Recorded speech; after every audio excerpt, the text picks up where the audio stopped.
Hey guys, Parallel here. Welcome to Star Trek Online. In this video, I would like to continue my build video for the new Tier 6 Ferengi Nandi Warship. And in the previous video, in part 1, I showed the actual build of the ship, including the equipment I went with for the build. I went through my specializations, my traits, and of course my bridge officer layout. So if you're interested in all of that, please refer to the part 1 of this video. Now for this video, what I would like to actually do is, first I thought I would show the ship in the ship tailor, and you can see some of the customization options. Then I would go into space and show the stats of the ship and set the power levels to how I want them. And then I thought I would do a few cues, and I guess maybe start with an Argala Patrol just to see how the performance of the build is, so you can take a look at that. I will be running a combat log reader just so I can see what kind of DPS I'm getting. And I'm thinking for the queues, I'll probably just run a standard ISA and probably maybe Crystalline Entity queue. That should give at least a idea of how this ship will do in a couple of the more common missions. Alright, so let's start out here. Let's take a look at the tailor.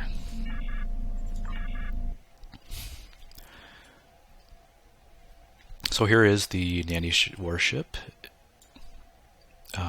The look, I have to say the look of it has actually grown on me a little bit. I still kind of don't like how large the aft of the ship is. It looks a little bit out of proportion. And yes, it still does suffer from I think because of that, it suffers from the look or the appearance that it is flying backwards, just because that is the back of the ship. But I actually do like, other than that part, I actually do like the look of it. The texture work is pretty good. You can see I actually have the Iconian set on here, so you can see some of the Iconian details, like this little sort of shiny design that's on it, and the reddish color. You can see also the deflector has a little bit of an effect to it. Kind of a glowy cone that comes out. Looks pretty cool. There are a few different materials you can choose from. This Type 4 material is kind of the default look that makes it look more like a Ferengi ship. I actually like the other materials a lot. I like the Type 1 material, which is kind of a brownish look to it, and Type 3 has more of a reddish look to it. And I've actually added a tinge of red to it myself just by selecting. I like to use the Corvus pattern for the most part. It gives a nice kind of a gradient to the hull, and it looks nice once you color it a little bit. I colored it a little bit, just give it a little bit more of a reddish look to match the Iconian set a little bit better. But yeah, you can see on the bottom here a lot of the Iconian details. It looks really cool. But yeah, the rear of the ship still leaves a little bit to be desired.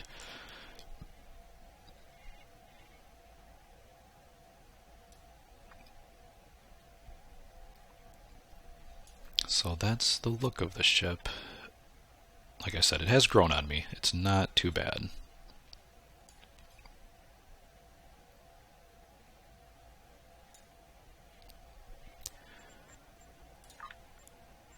Yep, let's cancel out of here.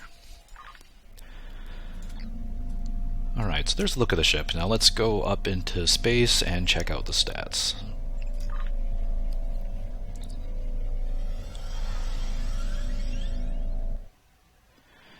And just real quick, I do want to mention one thing I forgot to talk about in the last video, is that this ship does come with its own console.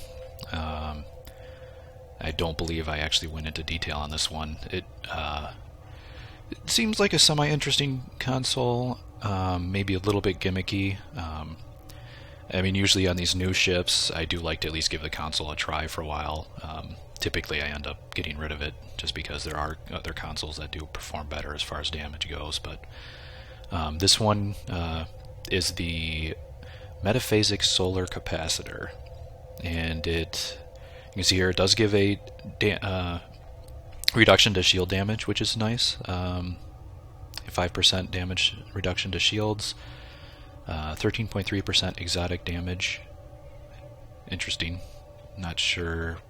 Probably category 1 damage, so might not be too spectacular. And for 15% buff to shield heals. Those are the passive buffs. Now it also has an active ability, Metaphasic Solar Capacitor. Large bonus to shield hardness, heals, and exotic damage.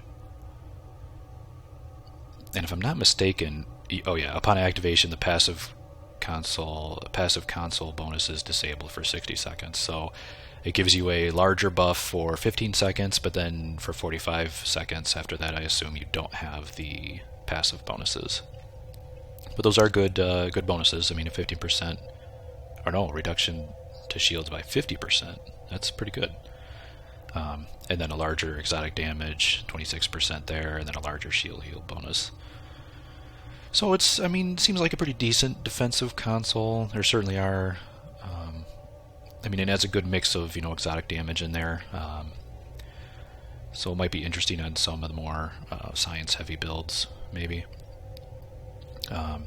So yeah, I just want to describe that because I didn't really go over that in the rest of the build video. Alright, so let's take a look at the stats here. So crew of 300, stealth rate, power transfer. Let's see here. So you can see my bonus defense 31%. My hull. So remember, this is with the Iconian set currently. I believe the base hull was 44,000 at level 60, which puts it in pretty average hull range. It's not as bad as like the 30-some thousands that some escorts have, but not as good as the cruisers, and they have the higher 50,000s for those. So it's a 44,000 hull base, but you can see with my equipment it goes up to about 70,000 hull. What else do we want here? 9,000 shield. Again, not super great. I'm not sure what is the shield. I'm wondering what the shield multiplier is for this ship. I can't remember offhand.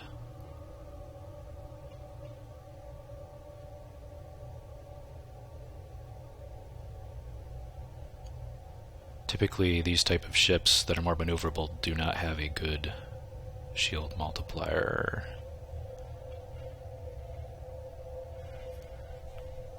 And I'm not seeing it for some reason. But the actual shield that I have is 9,000. That is with the Iconian shield, which comes with 6,000. So I'm not quite sure what the multiplier is.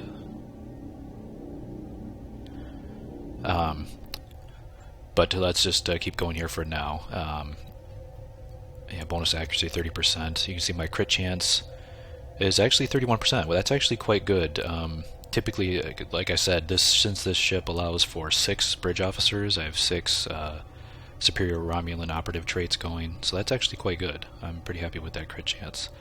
And a crit severity of 109%, which is, again, quite good. And plus my weapons also have the crit damage on there as well, so that will beef that up even more. Let's see here. If I mouse over one, I don't know if the weapon actually says the crit chance on here. Yeah, it doesn't.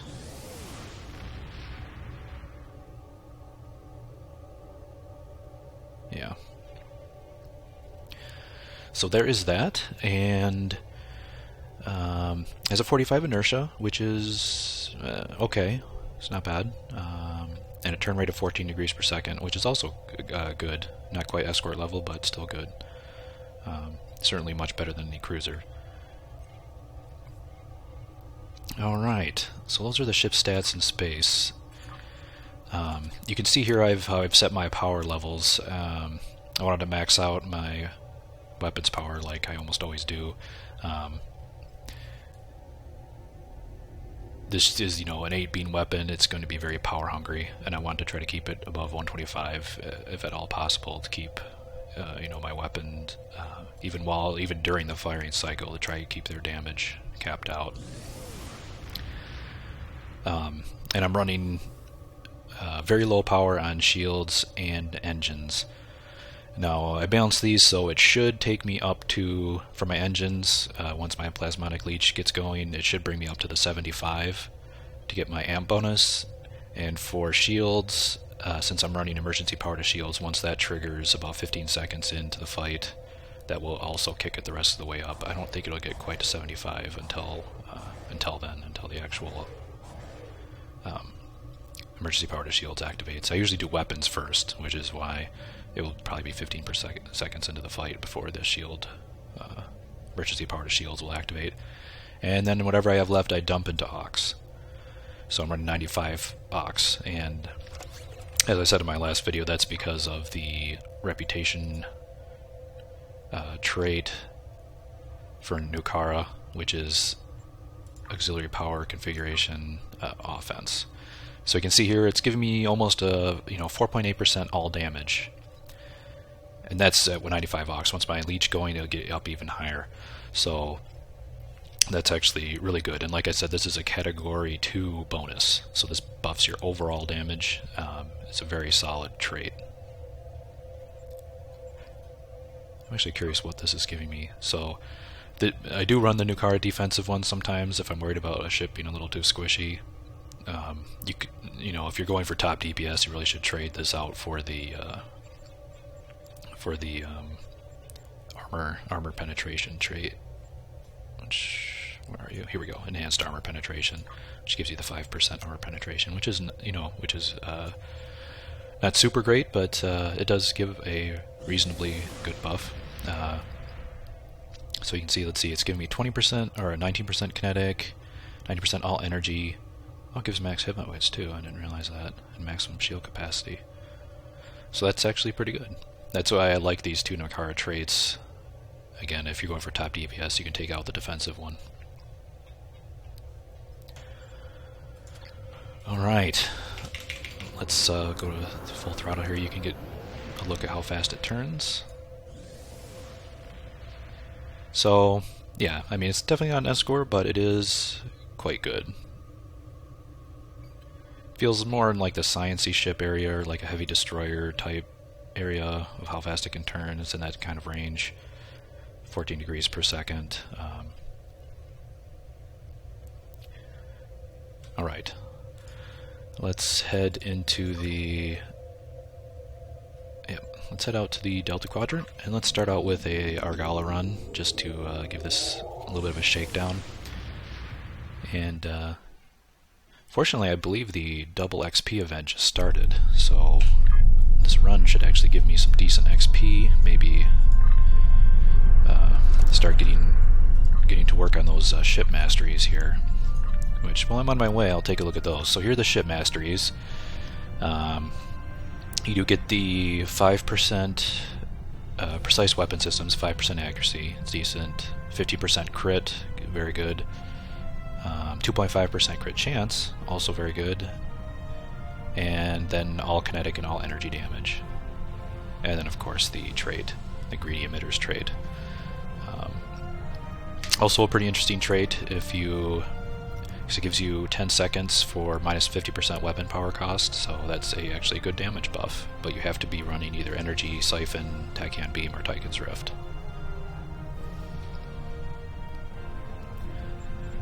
So I'm actually kind of curious. I'll do one run here on, I guess, just normal for now. And see how... I'm curious how much with the double XP, how far that will get me into my masteries.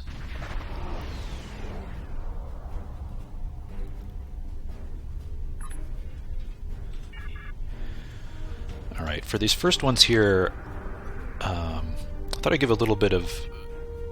I do like to at least test out my power levels, so I do like to... I'm not going to use any power boosting abilities here at first. And I'm just going to fire on these guys. And you can see my power level start to rise as I'm shooting. Let me disable my take that out. So did I get to 75? Yes. So you saw with my Plasmonic Leech running what my power levels went to. Oh, and then my emergency power 2 shields just came on. So I'm running 90 power there and 76 power there. And what is my aux? Oh, it went, so my Plasmonic Leech just ran out. But you can see that's why Plasmonic Leech is so good. Just firing on your enemies boosts your power up by, you know, if you have a decent flow cap skill, it'll boost it up by about 16. And then if you, the more flow cap you have, it'll boost it up by even more than that. So let's give it a hail.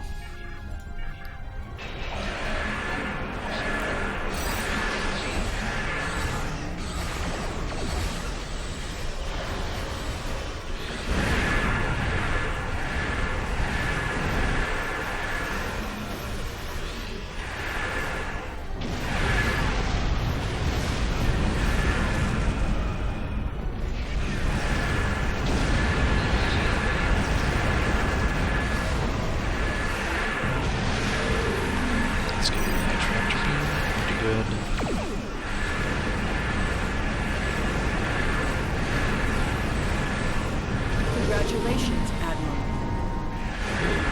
Starship Mastery already. Oh no, wait, that was actually... Did I get a spec point there? Yes, I did. I didn't realize I was that close.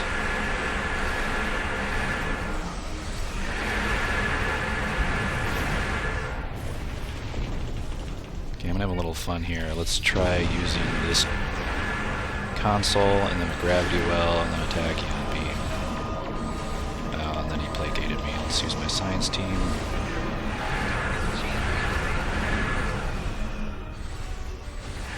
Let's use the tractor beam.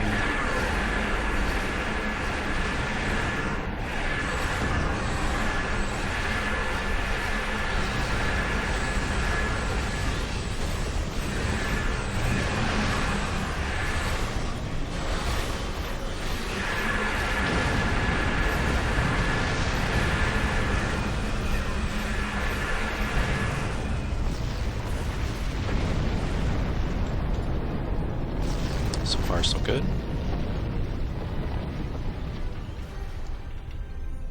It is definitely a little bit squishier than a cruiser, that's for sure. Warning. Ship is under attack.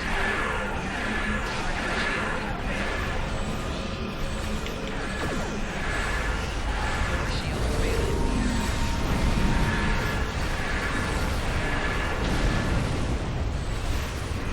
Yeah, I think this ship would be a lot of fun with the pedal to the metal trait from the pilot tree, or the pilot specialization tree.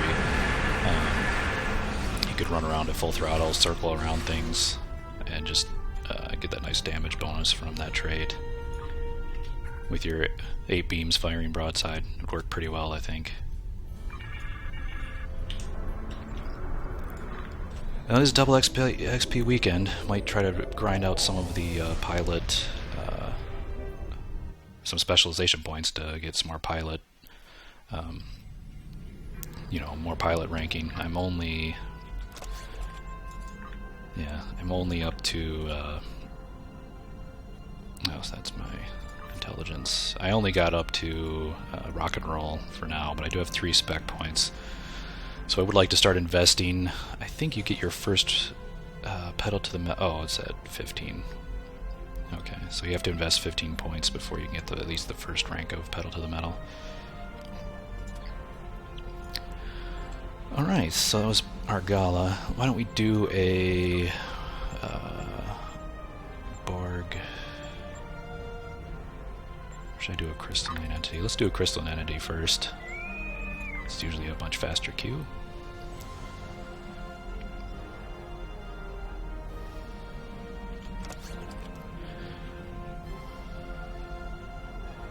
Crystalline Entity. If you're looking to farm Nukara marks, or what's the... I'm trying to think of what what is the rare material you get? Radiogenic particles, yeah. If you're looking to farm radiogenic particles for your building your upgrades, and I believe that's for beam upgrades, and for Nukara marks, this is definitely probably the best queue to run. Particularly because the advanced queue is one of the easier advanced queues out there. You get the radiogenic particles to make upgrades for your beams, and you know, it's decently quick, it's decently easy. People generally don't fail it.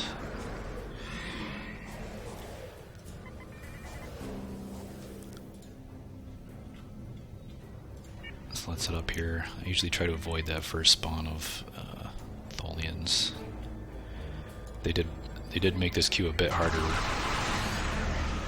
No, a few months back they did buff this a bit, so those Tholians hit pretty hard now.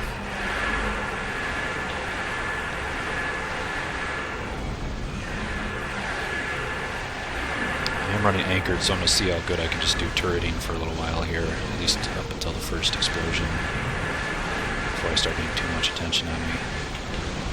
Should get a little bit closer here. I do like to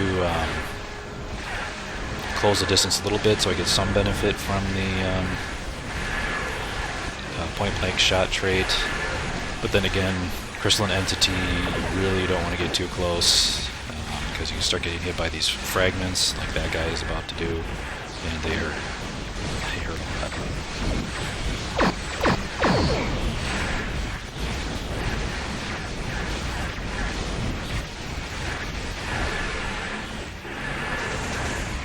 Yeah, this is going to do some pretty good damage here. So what I like to do is, when this is about to get absorbing to full, I hit my rock and roll, and it makes me immune to the explosion. You can see the Halachi cruiser here doing the same thing. I'm quite hurt, so I'm going to pop my Samsar console here, which is, as you can see, I'm at 100% health. I mean, this console, Samsar console, is so good.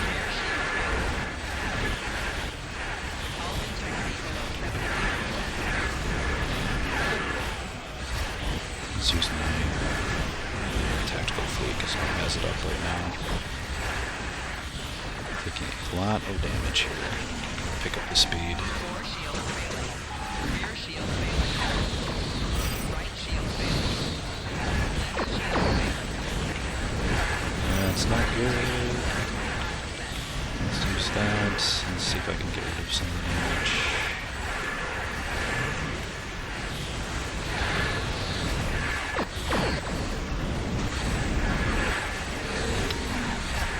This little green globe that I just put out, this biomolecular shield generator, is one of the active,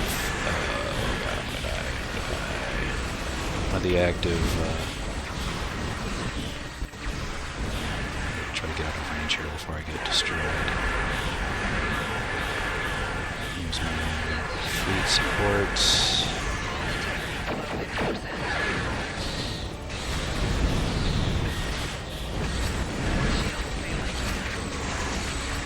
Out of range here. Oh, did I get out of range? Oh my god, I didn't. That was terrible. There's a bit of lag, even if you don't get out of range before the actual detonation goes off. Even if you've got out of range by the time it hits you, it'll still count as damage, which is unfortunate. Fortunately, I didn't cause us to lose the mission.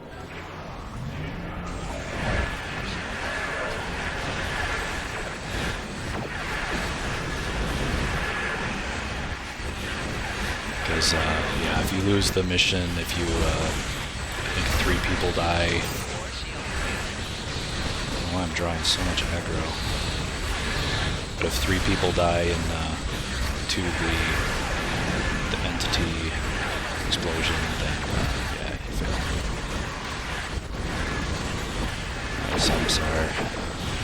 Samsar console will keep me up.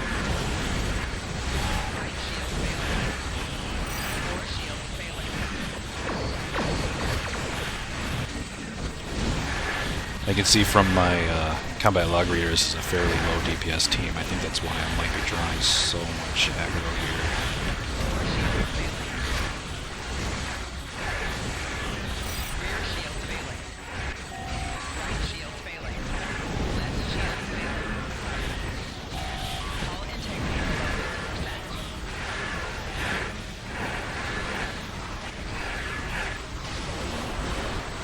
Core shield failing. Right shield failing. No, it's not good. It's not good.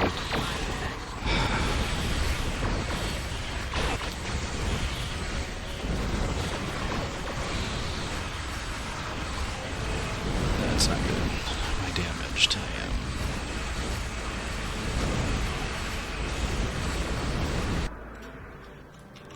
I think it was almost dead though. Yeah, you can see how terrible I did, but I still got first place in the... I'm not even going to go in there. That is a lot of Tholians in there. I'm trying to get fleet marks, so I'll take the fleet marks and get out of here.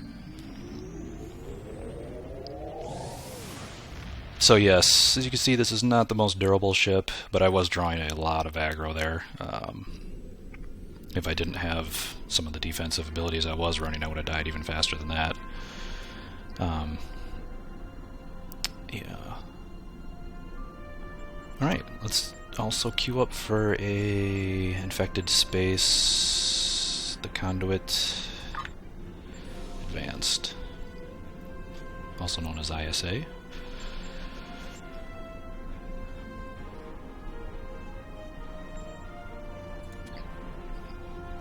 Now, one thing I do like about this ship is that since it does have the Lieutenant Commander science, you can run gravity well. Oops, let's go back here to my bridge. So you can run gravity well, which, if you've ever pugged ISA before, you know that gravity well is very, very good for that. One of the key failure states of that one is that especially in pugs, someone will blow up one of the assimilators early, and then the nanite, the Borg, nanite Borg spheres will warp in, and they'll start heading to the generator, and they will heal it. They'll heal it before you can take it down because someone triggered it too early. I can maybe describe that a little better once we get in here, but gravity well is perfect for that. So even if someone triggers the nanite spheres spawning early, you can go over there and gravity well them near where they spawn. That keeps them from getting to the I don't know what those things are called. The gate, or it's not the gate. It's these the smaller gates on the side.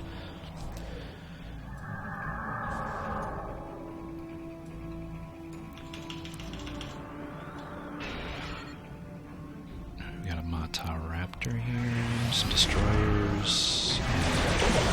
Let's see how this goes. But yeah, but you can use your gravity well to keep those assimilated spheres from getting there and healing it, which means you're much less likely to fail a mission.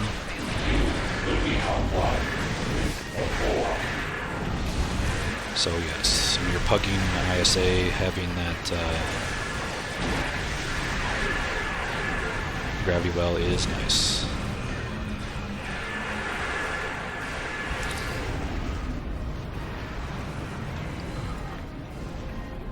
Alright, so let's head over here.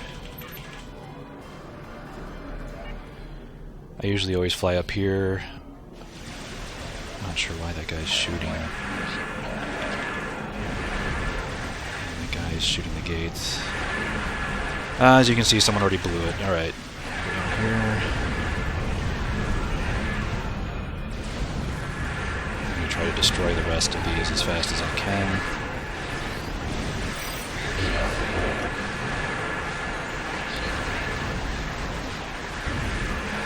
Once those are all destroyed, I am going to go over here and drop my gravity well on one of these nanite spheres.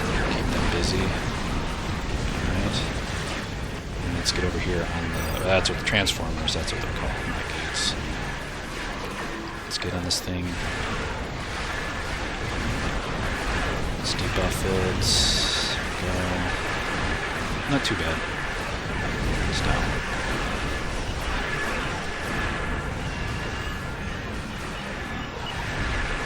But as you can see, that gravity well keeps those nanite spheres busy for quite a while. It gives you a lot more time to take down the transformer.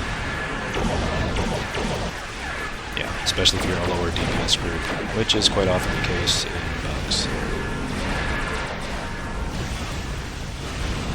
And for some reason, my combat log reader did not reset, so it's not giving me the numbers right now.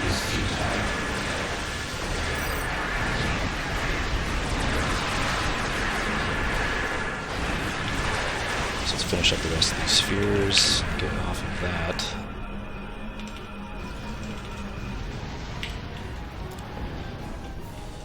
And I bet the same guy is going to do the same thing and go down there and take out those. Really should focus on the cube here. Oh no, yeah, he is taking. I have to be a little careful. If I get down too close to those nanite generators, I do destroy them very quickly with this build. So I try to stay up here with the cube.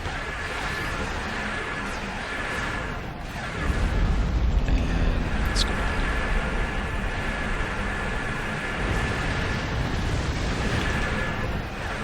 Just activate all my damage buffs here. Gotta finish taking out the rest of these generators. Let's put a gravity well on the nanite spheres. Take more damage. Shield failing. All integrity below specified target shield failed.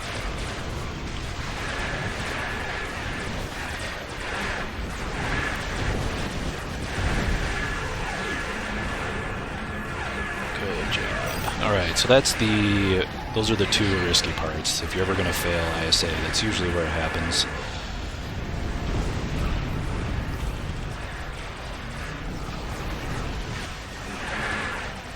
Let's go over here and kill this nice bundle of spheres. And then get onto the gate and the last cube.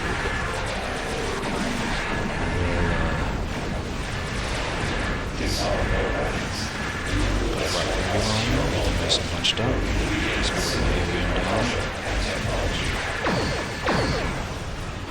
Also put up another tactical fleet. So we'll take down the gateway quickly.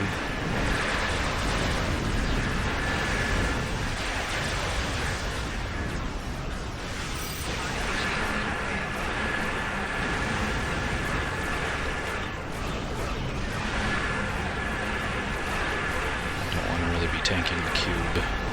So I'm trying to go over here.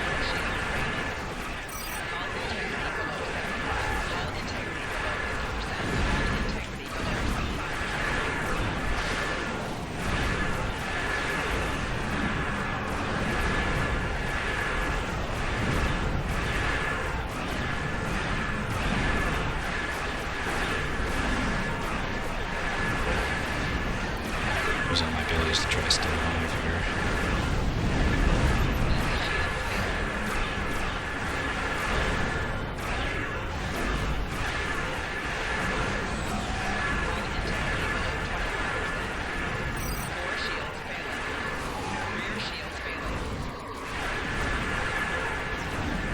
Yes, you can see as soon as I use my Samsar thing, my hull would almost immediately back up to 100%. Just an amazing survivability console. I mean, if you're looking for any console for survivability, that's the one.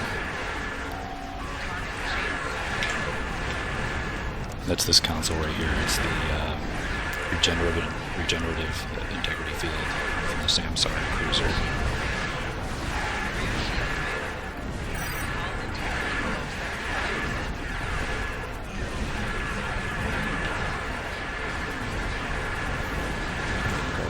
Let's put that on. I'll use the TACAM beam on the window. I'm not used to running TACAM beam. It's an ability that I just do not run very much. I mean, outside of this ship's ability to, once I get the ship trait, I don't find it to be that great of an ability. And honestly, And most of my science builds, I'm mostly focused on exotic damage and those type of abilities, not shield stripping. Right shield failing.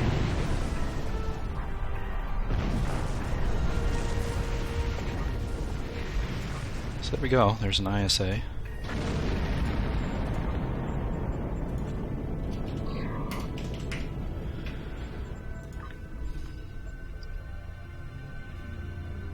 I was really hoping to get a better DPS rating. It's rating 18k, but I'm pretty sure it was a little higher than that. Because I think it did not reset after my last queue, so it was averaged together with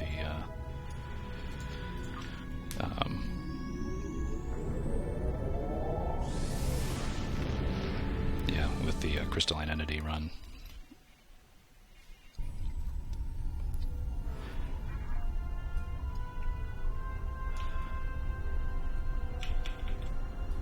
Alright, so there we go. That is the Ferengi Nandi Warship Tier 6. I think